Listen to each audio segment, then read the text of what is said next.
الحمدللہ رب العالمین والصلاة والسلام علی رسولہ الامین وبعد۔ سورہ انشقاق پہ ہم غور و فکر کی نگاہ ڈالتے ہیں۔ آج کے اس پروگرام میں 1 سے لے کر 15 آیتوں تک پہ ہم غور و فکر کی نگاہ ڈالیں گے۔ اللہ تبارک و تعالیٰ ان آیتوں میں بنیادی طور پہ 2 باتوں پہ ہماری توجہ زیادہ مبذول کرا رہا ہے۔ ایک تو یہ کہ قیامت کے دن کی جو ہولناکیاں ہیں اللہ تبارک و تعالیٰ انہیں بیان فرما رہا ہے، اور دوسرے یہ کہ اس دن لوگوں کے احوال کیا ہوں گے، کیا کیفیات ہوں گی جن سے لوگ دوچار ہوں گے۔ ان 2 زاویوں سے اللہ تبارک و تعالیٰ ان 15 آیتوں میں ہماری توجہ کھینچ رہا ہے، اور ہمیں یہ دعوت عمل ہے، دراصل دعوت فکر و عمل ہے کہ ہم غور و فکر سے کام لیں اور اپنے آپ کو درست کر لیں، اس دن کے لیے خود کو تیار کر لیں۔ اللہ تبارک و تعالیٰ ارشاد فرماتا ہے اذا السماء انشقت وأذنت لربها وحقت، جب اللہ تبارک و تعالیٰ آسمان کو پھٹنے کا حکم دے گا اور یہ آسمان اللہ تبارک و تعالیٰ کے حکم سے پھٹ جائے گا۔ وَإِذَا الْأَرْضُ مُدَّتْ، جب زمین اللہ تبارک و تعالیٰ کے حکم سے پھیل جائے گی، پھیلا دی جائے گی۔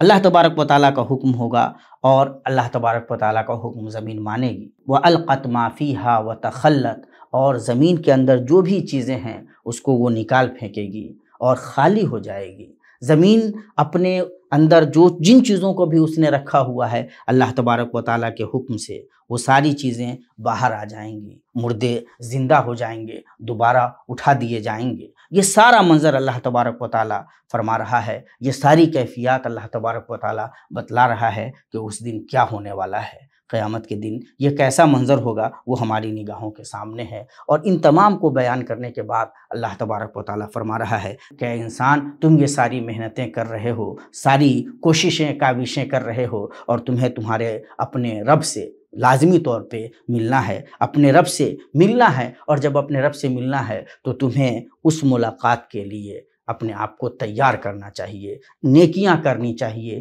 وہ دن یاد رکھنا چاہیے، اور بچنا چاہیے کہ کہیں ایسا نہ ہو کہ وہ جب دن آئے تو تمہارے پاس تمہارے نامہ اعمال میں نیکیاں کم اور بدیاں زیادہ ہوں۔ آگے اللہ تبارک و تعالیٰ لوگوں کے احوال بیان فرما رہا ہے۔ اللہ تبارک و تعالیٰ پہلے ان لوگوں کا بیان کر رہا ہے جو اللہ تبارک و تعالیٰ کے مومن بندے ہیں، اس پر ایمان رکھتے ہیں، اس کے حکموں کے مطابق چلتے ہیں، تو اللہ تبارک و تعالیٰ ان کے بارے میں فرما رہا ہے فَأَمَّا مَنْ أُوتِيَ كِتَابَهُ بِيَمِينِهِ فَسَوْفَ يُحَاسَبُ حِسَابًا يَسِيرًا وَيَنْقَلِبُ إِلَىٰ أَهْلِهِ مَسْرُورًا، جس کو اس کا نامہ اعمال داہنے ہاتھ میں دیا جائے گا تو وہ اس سے جو حساب لیا جائے گا بڑا آسان حساب لیا جائے گا۔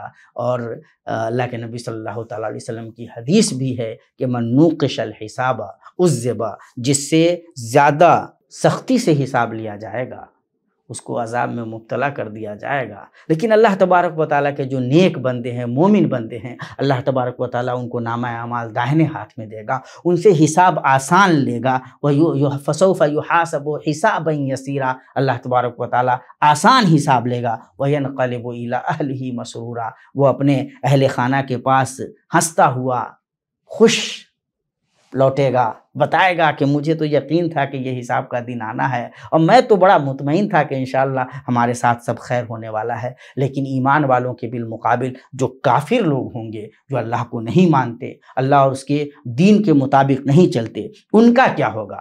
وَأَمَّا مَنْ أُوتِيَ كِتَابَهُ وَرَاءَ ظَهْرِهِ، لیکن جس کو اس کا نامہ اعمال اس کے بائیں ہاتھ میں اس کی پیٹھ کے پیچھے سے دیا جائے گا تو اس کا حال کیا ہوگا؟ فَسَوْفَ يَدْعُو ثَبُورًا، تو وہ موت موت چلائے گا۔ وَيَصْلَىٰ سَعِيرًا، اور اللہ تبارک و تعالیٰ اس کو جہنم میں ڈال دے گا۔